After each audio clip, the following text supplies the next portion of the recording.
আমি বুঝতেছি না আমাদের ছাত্রদের আবার আন্দোলন দিতে হইব কি কারণে? গণ অভ্যুত্থানের মাধ্যমে সরকারের পতন ঘটানো হয়েছে, তো এই সরকার আবার নতুন করে আসতে চাইতেছে, হাসিনার বাইরে বের হয়ে ওই ক্ষমতায় আবার আসবো, নির্বাচনের পরিস্থিতি হলে জয় আদার সামলাইব, এটা আবার কিরকম কথা? আর তোমরা দেখতেছি যে ভাই আমার ছাত্র ভাই, আমি তো একজন ছাত্রদের হয়ে বলতেছি, নতুন ভাবে আসতেছো, তো তোমরা প্রধান বিচারপতির পদত্যাগ করা লাগবো, পুলিশের করা লাগবো। পদত্যাগ কি? যারা আইনত ভাবে সরাসরি আমাদের ছাত্রবাদের উপর গুল্লি চালিয়েছে তাদের চাকরি আবার থাকে কি করে, এটা হলো প্রথম প্রশ্ন।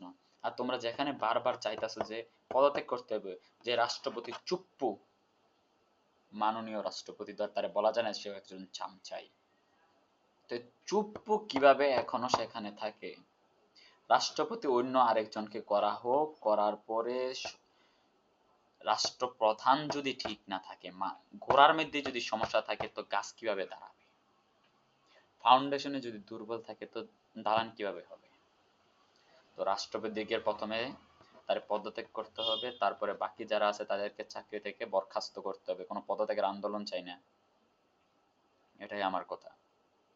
আর বাইরে বিশ্বে এত মিস ইনফরমেশন মানে ভারতীয়রা ছড়াইতেছে, যার কথা খালি যারা টুইটার অথবা এক্স যারা ইউজ করে তারাই খালি বলতে পারবে তার কি পরিমাণ প্রোপাগান্ডা চালাইতেছে।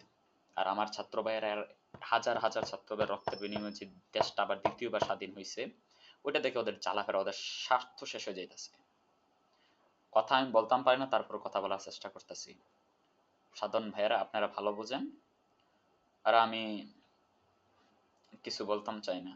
আগে রাষ্ট্রপতিটারও সরান, সরে আরেকজন রাষ্ট্রপতি তাড়াতাড়ি নিয়োগ করা হোক, করার পরে তারপরে যতগুলো দুর্নীতিবাজ হাসিনার চামচা আছে, পাচাটা কুকুর আছে, সেগুলোকে যদি পদত্যাগ না করে চাকরিচ্যুত করা হোক। আমার ভাই রক্তগুলোর বৃথা যেতে দেবো না, আমার ভাইগুলোর রক্তগুলোর বৃথা যেতে দেবো না। আপনারা যতদিনে সামলাবেন ততদিনে এরা আবার নিজের জায়গাটা ভালোভাবে জোর করে বসে পড়বে। কারণ bureaucracy is important, but bureaucrats are not so important when it's a country that you run by a corrupted government. যাই হোক, আমার কথা শেষ করলাম।